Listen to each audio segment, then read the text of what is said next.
अपने तेज कदमों की रफ्तार के साथ रुद्र, अंबिका और तक्षक तीनों उस कैद खाने के पास आते हैं जहां से अग्नि फरार हुआ था। उन तीनों को खबर मिली थी कि अचानक कैद खाने से अग्नि गायब हो गया। वो कब, कहाँ, कैसे यहाँ से निकला, कहाँ गया, किसी को कुछ भी आइडिया नहीं था। अंबिका, तक्षक और रुद्र तीनों के तीनों हैरान थे, बहुत ज्यादा हैरान। वहां पर पहुंचकर जब वे देखते हैं कि कैद खाना बिल्कुल खाली है, तो अंबिका गुस्से में अपने एक सिपाही की तरफ देखती है और कहती है, वो कैसे निकला यहाँ से? सिपाही डर रहा था, कांप रहा था। दरअसल वहां पर किसी भी सिपाही को इस बात का बिल्कुल आइडिया तक नहीं था कि अग्नि कैसे यहाँ से गायब हो गया। वह लोग तो पूरा टाइम पहरा दे रहे थे, फिर पता नहीं उन्हें कुछ याद क्यों नहीं है। अंबिका ने सभी सिपाहियों से पूछा, चुप क्यों हो तुम सब? मैंने पूछा, अग्नि यहाँ से कैसे गया, कैसे निकला वो यहाँ से, क्या कर रहे थे तुम लोग? एक सिपाही ने आगे आकर काफी डरी हुई आवाज में कहा, हमें नहीं पता माय क्वीन, हम यहाँ पर पहरा दे रहे थे, वह अचानक कहाँ गायब हो गए, हमें इस चीज का कोई अंदाजा नहीं है। तक्षक की आंखें गुस्से से डार्क हो गई। उसने अपने दांतों को पीसते हुए धीमी पर कोल्ड आवाज में कहा, वो तुम लोगों की आंखों के सामने से यहाँ से चला गया और तुम लोगों को अंदाजा भी नहीं हुआ। अंबिका गुस्से में उन सब से बोली, मुझे सच सच बताओ, वरना तुम सबको मौत की सजा सुनाई जाएगी। अंबिका की बात सुनकर सारे सिपाही ऊपर से नीचे तक कांपने लगे। सब अपने घुटनों के बल बैठकर कहते हैं, माय क्वीन, हमें माफ कर दीजिए, हमारी जिंदगी को बख्श दीजिए, हमें सच में नहीं पता कि वह कहाँ चले गए। हम पूरा वक्त पहरा दे रहे थे, पर हमें याद ही नहीं कि वो कैसे यहाँ से गए। उस वक्त ऐसा लगा जैसे। उसके बाकी के सेंटेंस को रुद्र ने पूरा करते हुए कहा, जैसे तुम लोगों को किसी ने अपने वश में कर लिया हो। सबने रुद्र की तरफ देखा। रुद्र की आंखें काफी ठंडी थी। एक सिपाही ने कहा, जी माय किंग, हमें ऐसा लगा जैसे किसी ने हमारे दिमाग को कंट्रोल कर लिया, हमें कुछ भी याद नहीं। अंबिका रुद्र से बोली, तुम्हें कैसे पता कि इन लोगों को वश में किया गया है? रुद्र अंबिका की तरफ देखकर बोला, यहाँ बहुत सारे विचेस हैं, डायने हैं, जो वश में करने की शक्तियों को जानते हैं। मुझे ऐसा लगता है कि शायद उनमें से ही किसी का ये काम हो सकता है। इस बात पर तक्षक गुस्से भरी आवाज में बोला, अगर ऐसा है तो फिर उस विच को ढूंढो जिसने यह सब कुछ किया है। अंबिका तक्षक के पास आकर बोली, पिताजी, आप चिंता मत कीजिए, अग्नि को यहाँ से बाहर निकालने वाले अगर कोई विच है तो मैं अपने हाथों से उसकी जान लूंगी। रुद्र चुपचाप खड़ा रहा, जैसे किसी गहरी सोच में डूबा हो, कुछ सोच रहा हो। अपने घोड़े के ऊपर बैठी हुई अंबिका बहुत तेज स्पीड से घोड़े को भगाती हुई कहीं जा रही थी। कई देर सफर करने के बाद फाइनली वह घोड़े की लगाम को खींच देता है और अपने सामने दूर जंगल में एक बड़े से गोले को देखती है। उस गोले ने एक बहुत बड़े जंगल के भाग को अपने अंदर कवर करके रखा था। वह गोला बिल्कुल ऐसे लग रहा था जैसे कोई पानी का बबल है और उसके अंदर एक अलग ही दुनिया है। उसके पास पहुंचकर अंबिका घोड़े से नीचे उतरी। उसने ऊपर से नीचे तक काले कपड़े पहन रखे थे और उसे कपड़े की टोपी को अपने सर पर डाल रखा था। उसकी नीली डार्क आंखें पूरे गोले को देख सकती थी। चारों तरफ अपनी पुतलियों को घुमा रही थी। वो गोला एक कवच था। इस गोले के अंदर एक दुनिया है, चुड़ैल, विचेस, डायनो की दुनिया। यह गोला इनका प्रोटेक्शन कवच है, जहां पर उनकी इजाजत के बिना कोई नहीं आ जा सकता। ना कोई अंदर आ सकता है तो ना कोई बाहर जा सकता है। उसे गोले के आसपास पहरा दे रही विचेस और डायनो ने जब अपनी क्वीन को वहां पर देखा तो सब लोग शॉक हो गई। अंबिका कड़क आंखों से उनकी तरफ देखकर बोली, मुझे अंदर जाने का रास्ता दो। एक डायन तुरंत भाग कर आई। उसने आंखें बंद करके अपने दोनों हाथों को हवा में उठाया और उसके बाद एक मैजिकल दरवाजा क्रिएट किया। अंबिका पूरे एटीट्यूड और कोल्डनेस के साथ दरवाजे के अंदर एंट्री करती है और उसके अंदर आते ही वह दरवाजा अपने आप गायब हो जाता है। सभी विचेस, डायने अपने अपने घुटनों पर बैठ गई और अपनी क्वीन का स्वागत करने लगे। हमारी दुनिया में आपका स्वागत है माय क्वीन, एक चुड़ैल ने काफी विनम्रता से कहा। अंबिका ने कोल्ड आंखों से अपने घुटनों पर बैठी उन सारे चुड़ैल, डायनो की तरफ देखा और कहा, मुझे मैथिली के पास लेकर चलो, मुझे उससे बहुत जरूरी बात करनी है। सारे चुड़ैल और डायने एक दूसरे की तरफ देखने लगे। उनके चेहरे पर कुछ टेंशन नजर आ रही थी। एक खड़ी हुई, उसने तुरंत अपने माया से एक आलिशान बादल क्रिएट किया और उसके बाद अंबिका को बादल पर चढ़ने का विनम्रता पूर्वक इशारा किया। अंबिका पूरे एटीट्यूड के साथ उस बादल पर चढ़ गई। उसके बाद वो चुड़ैल भी बादल के ऊपर चढ़ गई और बादल हवा में उड़ता हुआ वहां के एक महल की तरफ जाने लगा, जहां पर चुड़ैलों की इस दुनिया की रानी रहती थी। मैथिली नाम था उसका। मैथिली अपने राजमहल में रहती थी। ये पूरा सुरक्षा चक्र उसी का बनाया हुआ था, जो उसकी दुनिया को बाहर की दुनिया से अलग करता था। उसकी दुनिया में सिर्फ उसी का राज चलता था। ब्लू कलर के उस बड़े से सर्कल के अंदर बहुत सारी चुड़ैल जंगल में अपने झाड़ू के ऊपर बैठी थी। कुछ बुरखे जैसा बड़ा सा कपड़ा और सर के ऊपर नुकीली टोपी थी। बहुत सी चुड़ैल यहाँ से वहां भ्रमण कर रही थी, अपने कामकाज कर रही थी, लेकिन शैडोलैंड की महारानी को देखकर वह सब लोग हैरान थे। आंखों में कोल्डनेस, डार्कनेस और फुल एटीट्यूड वाला ओरा लेकर अंबिका उस बादल के ऊपर खड़ी हुई थी। वो बादल महल के पास आता है और उसके बाद दरवाजे पर आकर गायब हो जाता है। अंबिका के कदम अब जमीन के ऊपर थे। महल का एक बड़ा सा आलीशान दरवाजा खुलता है और थोड़ी सी दूर एक बहुत ही खूबसूरत डायन वहां पर खड़ी हुई थी। वैसे तो वह डायन थी, मगर वह इतनी खूबसूरत थी कि कोई देखे तो देखता ही रह जाए। अंबिका की तरह उसके खूबसूरती का भी कोई जवाब नहीं था। मैथिली अपने बड़े से लहंगे को संभालते हुए आगे बढ़ी और मुस्कुराकर बोले, क्या बात है, शैडोलैंड की महारानी आज मेरे महल में, स्वागत है। मैथिली अंबिका के पास आई और हल्का सा मुस्कुरा दी। अंबिका ने कहा, मुझे तुमसे कुछ बहुत जरूरी बात करनी है मैथिली। अंबिका खुद एक विच थी। मैथिली अंबिका को अच्छे से जानती थी। मैथिली ने अंबिका से कहा, जरूर माय क्वीन, पर पहले अंदर आकर जरा आदर सत्कार स्वीकार कीजिए। मैथिली की आंखों में भी एक अलग ही एटीट्यूड था। अंबिका ने हल्के गुस्से से अपनी आंखों को सिकोड़ा और कहा, मैं यहाँ तुम्हारा आदर सत्कार स्वीकार करने नहीं आई हूँ मैथिली, मुझे तुमसे कुछ जानना है। मैथिली अपनी क्वीन को इतना गुस्से में देखा और बोली, क्या हुआ, आप काफी गुस्से में लग रही है, क्या हमसे कोई गलती हो गई? अपने कपड़े को पीछे झांकते हुए गुस्से में अंबिका ने कहा, गलती नहीं, अपराध हुआ है, बहुत बड़ा अपराध। अंबिका की बात सुनकर मैथिली ने अपनी आईब्रोज उठाई और उसने कहा, मैं समझी नहीं, कैसा अपराध और किसने किया है? अंबिका मैथिली से बोली, अग्नि को मेरे राजमहल के कैद खाने से आजाद करवाया है किसी ने, और मुझे पूरा शक है कि वह कोई विच ही थी जिसने मेरे सैनिकों के माइंड को कंट्रोल करके अग्नि को कैद से रिहा करवाया है। मैं तुमसे जानना चाहती हूँ कि कौन सी विच थी जिसने ये किया है, उसे मेरे सामने पेश करो, मैं उसे अपने हाथों से दंड दूंगी। इस बात पर मैथिली पहले उनकी बातों से हैरान हुई और फिर दांत पीसते हुए बोली, आप मजाक काफी अच्छा कर लेती हैं। मैथिली की बात सुनकर अंबिका की आंखें डार्क हो गई। उसने कहा, मैं यहाँ तुमसे कोई मजाक करने नहीं आई मैथिली, मुझे बताओ कौन है वो जिसने शैडोलैंड की महारानी के खिलाफ जाने की हिम्मत की है? मैथिली ने कहा, ये कैसी बात कर रही हैं आप? मेरी किसी भी विच में इतनी हिम्मत कहाँ की वह आपके राजमहल में जाकर आपके कैदी को रिहा करवाए। आपको जरूर कोई गलत फहमी हुई है। अंबिका बोली, मुझे कोई गलत फहमी नहीं हुई।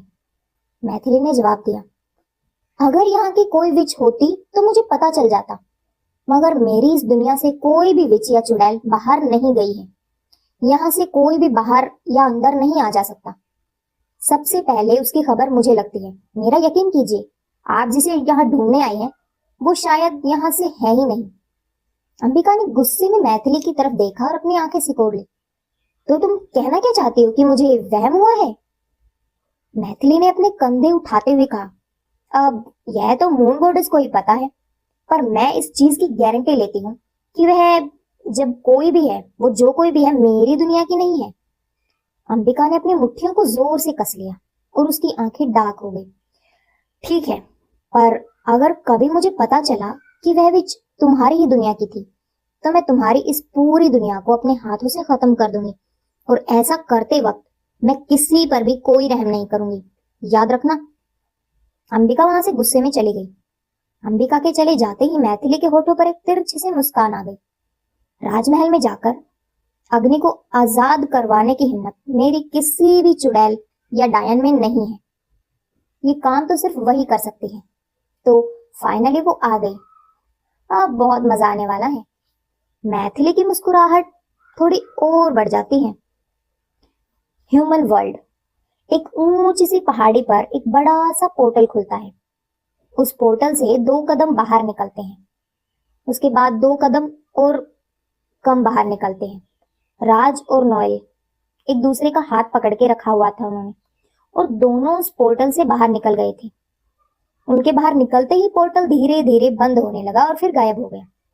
वह लोग इंसानों की दुनिया में आ चुके थे। एक पहाड़ी के ऊपर, चोटी के ऊपर खड़े हुए थे। राज और नोएल ने एक दूसरे के हाथ को छोड़ा। उसके बाद नोएल आगे चलकर पहाड़ की चोटी पर जाकर नीचे की तरफ देखने लगी। चारों तरफ सिर्फ घना और गहरा जंगल था।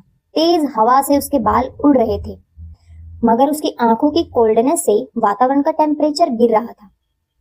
राज नोएल के पास आकर पहाड़ के नीचे देखने लगा और बोला, तो ये है इंसानों की दुनिया। उसके बाद एक जोर की सांस लेते हुए राज ने कहा, क्या बात है, यहाँ की तो हवा भी अलग है, बहुत मजा आएगा। मैंने सुना है कि इंसानों की दुनिया में लड़कियां बड़ी खूबसूरत होती हैं। यह बोलकर राज ने अपने हाथों को आपस में मसला, मजा आएगा। नोएल ने अपनी कड़क नजरों को राज की तरफ किया। उसकी कड़क नजरों को खुद का ऐसा देखता हुआ पाकर राज की मुस्कुराहट एकदम से गायब हो गई और वह थोड़ा कड़क होकर खड़ा हो गया। नोएल ने राज से कहा, हम यहाँ किस मकसद के लिए आए हैं, भूलना मत, वरना वापस नहीं लेकर जाऊंगी। राज ने अपने सर को खुजाते हुए बेचारा सा मुंह बनाकर कहा, गुस्सा क्यों हो रही हो, मैंने तो बस इतना ही बोला है कि। नोएल ने अपने हाथों को जमीन पर रख लिया, अपने घुटनों को जमीन पर जैसे दौड़ लगाने की पोजीशन में रखा, और उसके बाद जल्दी ही वो एक इंसान से एक भेड़िए में बदल गई। एक भेड़िया, बहुत ही खूबसूरत सफेद रंग का भेड़िया, जो कोई भी उसे देखे तो बस देखता ही रह जाए। भेड़ियों की दुनिया में ऐसा सफेद भेड़िया होने का मतलब है कि खुद मून गॉडेस का आशीर्वाद। ऐसा भेड़िया बहुत शक्तिशाली और खास माना जाता है, क्योंकि हर कोई ऐसा नहीं हो सकता। नोएल बिल्कुल अलग थी। वह वाकई में सबसे खास और ताकतवर थी। शायद मून गॉडेस का आशीर्वाद थी वो। राज जब भी उसे अपने इस रूप में देखा तो अमेज हो जाता। इतने खूबसूरत भेड़िए को देखने का मौका बार बार सबको नहीं मिलता। भेड़िया बनाकर नोएल 2 कदम आगे आई और उसने जोर से आवाज लगाई। उसकी आवाज आसमान में गूंज गई। उसके बाद उसने राज की तरफ देखा और पहाड़ के नीचे छलांग लगाई।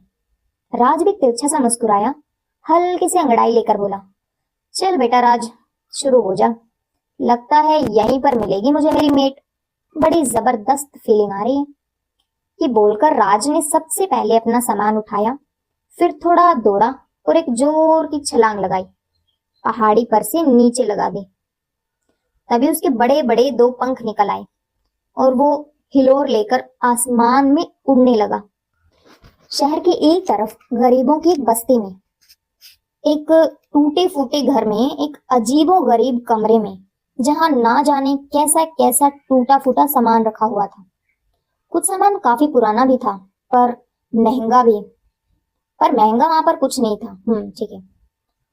कमरे की लाइट्स ऑफ थी, पर पूरी तरह से अंधेरा नहीं था। थोड़ी सी रंगीन लाइटों से कमरा जगमगा रहा था।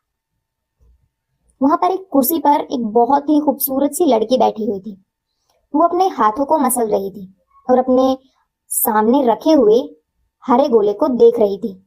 उसके बाद उसने अपनी नजरें उठाई और अपनी अपोजिट साइड पर बैठी हुई लड़की की तरफ देखने लगी। अपोजिट साइड में बैठी हुई लड़की उससे बोली, मुझे अपना फ्यूचर जानना है।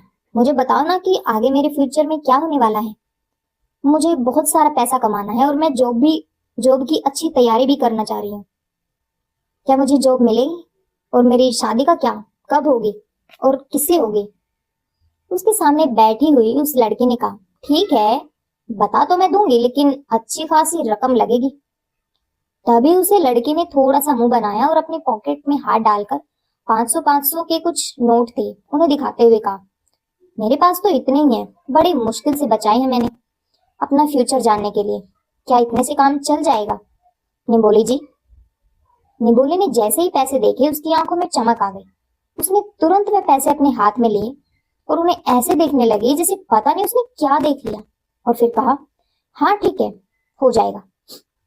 उसके बाद उसने फटाफट वो पैसे अपने पॉकेट में डाले, हाथों को मसला और सीधी होकर बैठ गई। उसके बाद उसने अपने सामने बैठी हुई लड़की से कहा, अपना हाथ उठाओ और इस क्रिस्टल बॉल के ऊपर रख दो। वो लड़की चुपचाप निबोली की बात मान जाती है। वो अपना हाथ उठाती है और उसे क्रिस्टल के बॉल पर रख देती है। निबोली एक गहरी सांस लेती है और फिर तैयार हो जाती है। वह अपने हाथ भी ऊपर उठाती है और उस लड़की के हाथों के ऊपर रख देती है। फिर चेहरे पर एक मुस्कुराहट के साथ अपनी आंखों को बंद करने लगती है उस लड़की का फ्यूचर देखने के लिए। वो लड़की काफी एक्साइटेड हो रही थी।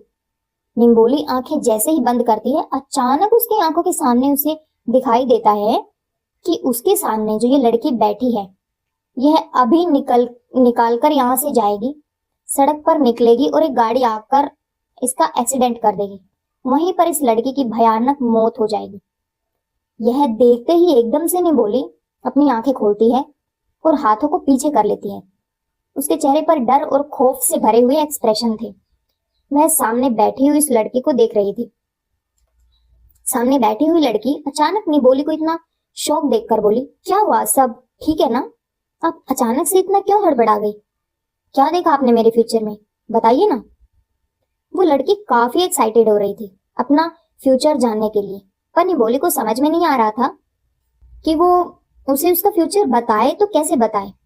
उस लड़की के पास तो जीने के लिए उम्र ही नहीं बची। निबोली का दिल जोर से धड़कने लगता है, बहुत जोर से। वह शौक होकर बैठी रहती है। सामने बैठी लड़की कंफ्यूज हो जाती है।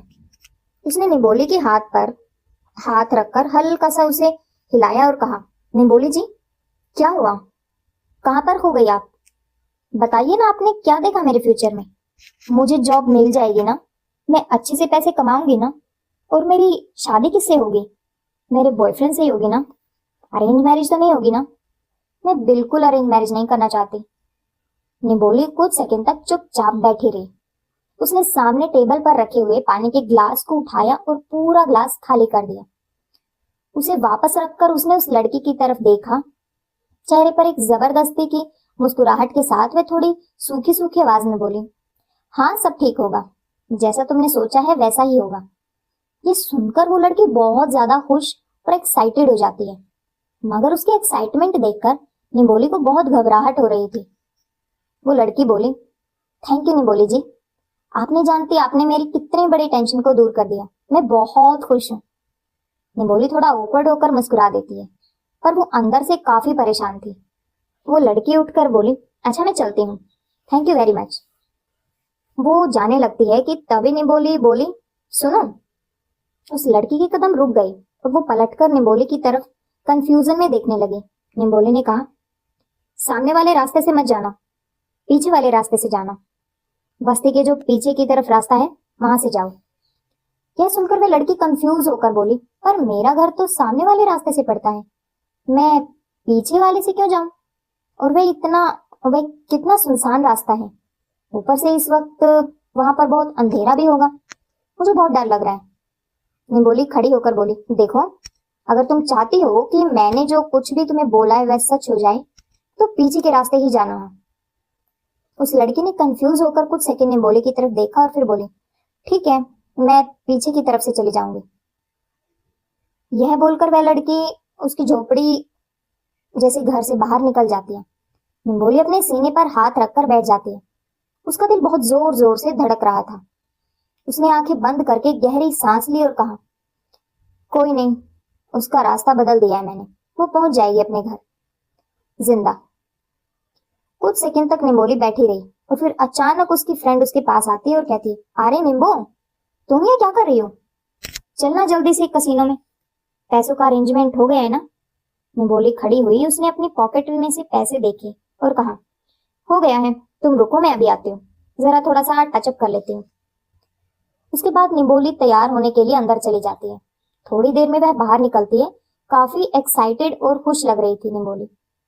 अपने हाथों की उंगलियों को आपस में फंसाकर मटकाती है और फिर कहती है, आज तो पूरे कसीनो को लूट लूंगी मैं। उसकी फ्रेंड भी काफी ज्यादा एक्साइटेड हो जाती है। वह उसकी तरफ देखकर बोली, चल सीमा, आज सबको कंगाल करने चलते हैं। उसके बाद वे दोनों एक्साइटेड होकर कसीनो की तरफ जाने लगे। वह लोग आगे बढ़ रही थी, तभी अचानक निम्बोली के कदम रुके और वह अपने सामने के रास्ते की तरफ कंफ्यूज होकर देख रही थी। सीमा निम्बोली से बोली, क्या हुआ, क्या देख रही हो?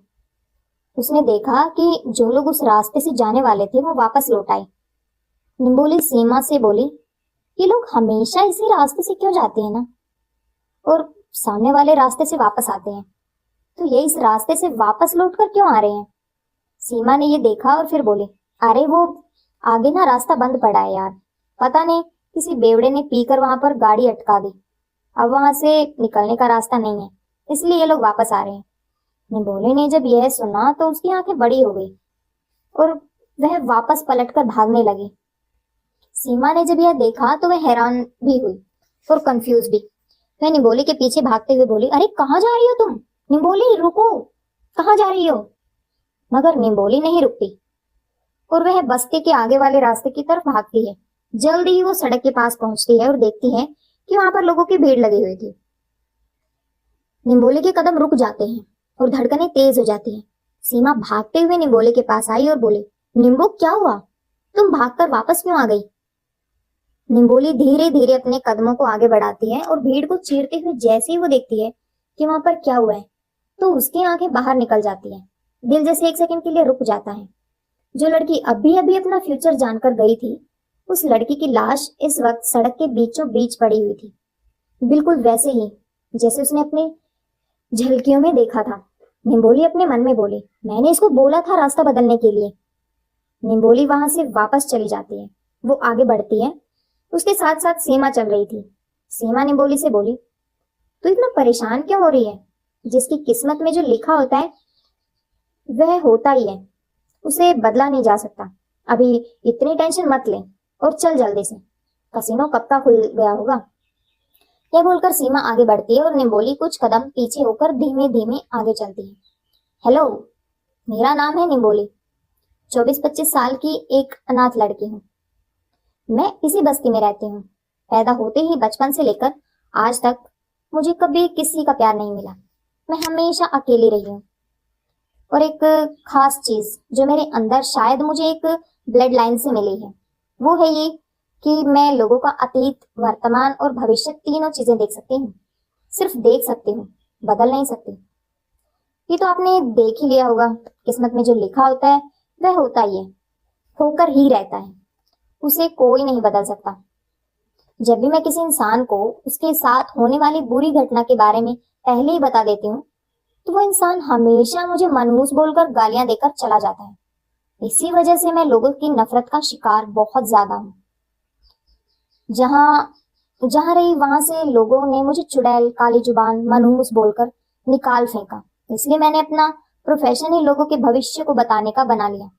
अब मैं उन्हें सिर्फ उतना ही बताती हूँ जितना जरूरी होता है।